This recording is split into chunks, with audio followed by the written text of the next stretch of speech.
Hi, thank you for listening to my talk today. My name is David Rice. I'm a PhD candidate. I work with my advisor, Jason Steffen, in the Department of Astronomy, along with Chenliang Huang, who's now a postdoc at the University of Arizona. And I mentored two undergraduates, Rosalie Chen-Lunsuk and Tristan Benali. My title is Systematic Uncertainties in Terrestrial Interior Models with Magathia. So what we're modeling the interiors of is terrestrial planets. We now know of 5,000 exoplanets, planets outside of our solar system. And even more specifically, we're in a new era of terrestrial planets. There are 180 confirmed exoplanets of less than 10 times the mass of the Earth, with accurate masses and radii. This number will only grow with current and future space missions. And now we're not confined to just the 4 terrestrial planets of the solar system. We can begin to ask questions about what terrestrial planets look like across the galaxy. And the first thing you might want to ask when you have masses and radii is, what are these small planets made out of? So to investigate the composition, your first order is to calculate the bulk density. What's its mass divided by the volume of the planet? Gives us some idea of what the planet might be made out of. But this bulk density is not the entire story. So let's look at a specific planet. This is TRAPPIST-1F. Don't really know what TRAPPIST-1F looks like, but it's a planet around a star that we named TRAPPIST-1, and it's really just like the Earth. It's 1 Earth radii and 1 Earth masses, plus a little bit. But that's where the similarities kind of end. It's around a small red dwarf star, so instead of a big star like ours, this star is just a little bit bigger than Jupiter, and much cooler than our sun. Instead of the 4 terrestrial planets, it's got 7 small planets around this small star. And they have very small orbital separations. So this is an artist's picture of what these planets would actually look like during the day on TRAPPIST-1F. Exciting too is it's in the habitable zone of TRAPPIST-1. So it's got the right temperature on the surface to have liquid water. Curiously though, TRAPPIST-1F, the bulk density is about 90% of the density of Earth. So somehow it's lighter than the Earth is. How could this happen? How could it be less dense than the Earth? It could have a smaller or no iron core. So Earth has about 30% of its weight in an iron core, which is very high density. Take a little bit of mass away from that core and you get a less dense planet. It could have a thick atmosphere. Venus has about 0.001% of its weight in an atmosphere that quickly buffs up the planet and makes the bulk density less. It could have lighter elements in the core. It could be kind of like a Mars core that has more sulfur in the iron core, which makes that core less dense and makes the entire bulk density less. Or it could have different mantle materials or some kind of temperature increase within the planet causing thermal expansion. All of these things could lead to a smaller bulk density than the Earth. But a really exciting possibility is that TRAPPIST-1F could be a massive water planet. So Kunin et al. 2021 find that 3 to 10% of the weight of TRAPPIST-1F could be in a water ice layer. So this is the artist's picture of what that surface could look like. Don't think about this as oceans on our planet. This is a massive water layer, a crust made out of water. So kind of like Ganymede and the icy moons of Jupiter and Saturn. There would be a water ice layer, and then there would be high pressure ices underneath that water before reaching the rock interior to that. And to get a result like this, Kunin et al. Used an interior structure model to understand what's inside the planet. These are all the papers that go into Kunin's work. So you need to read all these papers in order to understand what parameters, what method, and different things inside their interior structure model. So the blue ones are the hydrosphere, the water ice layer, red are the mantle, and yellow is the core. It's a really complex code, and it's a really complex model in order to recreate. So we really need, as a community of astronomers, robust and reproducible interior models to find the compositions of terrestrial planets. So we introduce Magathia. Magathia is our planet interior structure code developed here at UNLV. It's for spherically symmetric, differentiated small planets, just like TRAPPIST-1F, these planets we're talking about. What Magathia does is it computationally solves a boundary value problem using a shooting method. So this is Calc 3.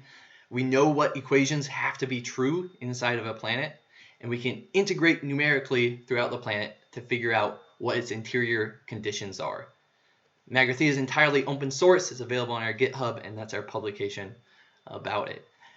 How it works is a user inputs the total mass in each layer of the core, mantle, water, hydrosphere, and atmosphere. And Magathia shoots from the radius equals 0 interior up to find the radius of the planet and the pressure at 100 millibars. And Magathia outputs the conditions inside the planet, the radius, the pressure, the density, and the temperature with enclosed mass. What's really exciting about the code is within each of these layers is a phase diagram. So within the layer, when pressure and temperature increase, the phase of the material might be changing. And this transparent structure that we've built into this open source code allows people to build their own planet model. So take all those papers into Acuna and build that into Magathia. It's already built in. You just have to choose which options you want. In the water, we also have options to use new measurements from UNLV physicists, and you can see our work on it there. So if you read the paper, this is the diagram that shows you a bunch of different options we have for materials inside the planet and their resulting and how they affect the radius of the planet. We have over 30 plus planet materials and measurements. And the two undergrads I'm mentoring, Rosalie and Tristan, are further expanding this library of equations of state. But let's look at a fun example. Here's an Earth made out of gold and made out of platinum. So you take all of Earth mass, one Earth mass, and you put it into gold.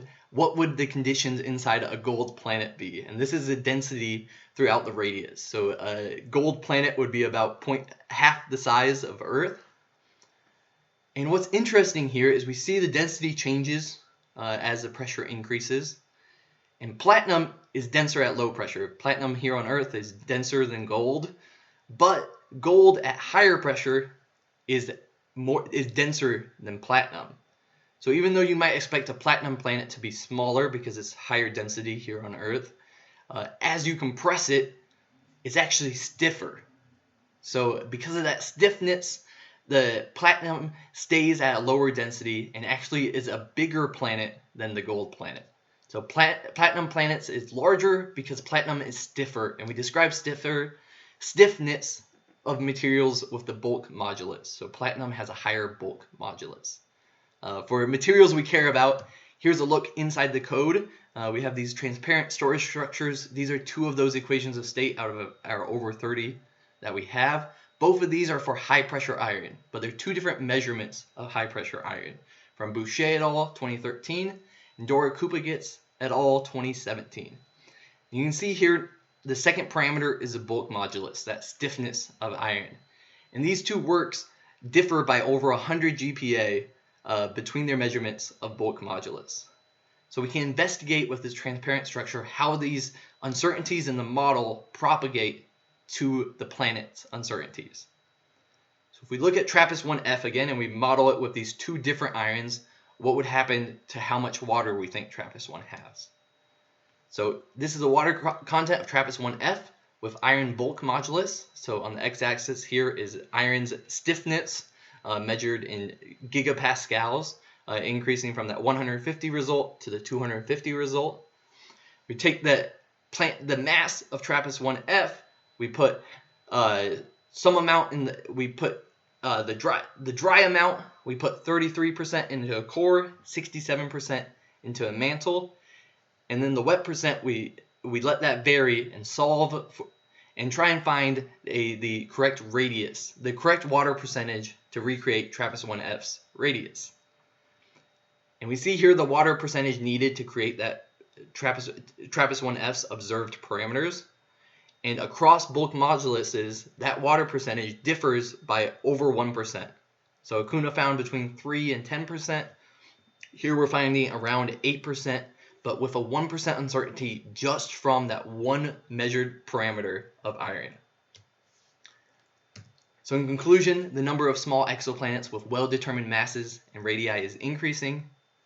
There are many solutions to a planet's composition from observed parameters. Magathia is our open source and user-friendly interior solver, It allows us to explore the range of solutions for a planet's bulk density.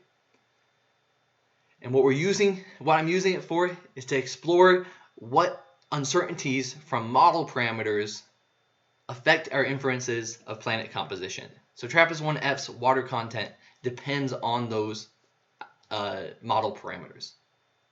Thank you.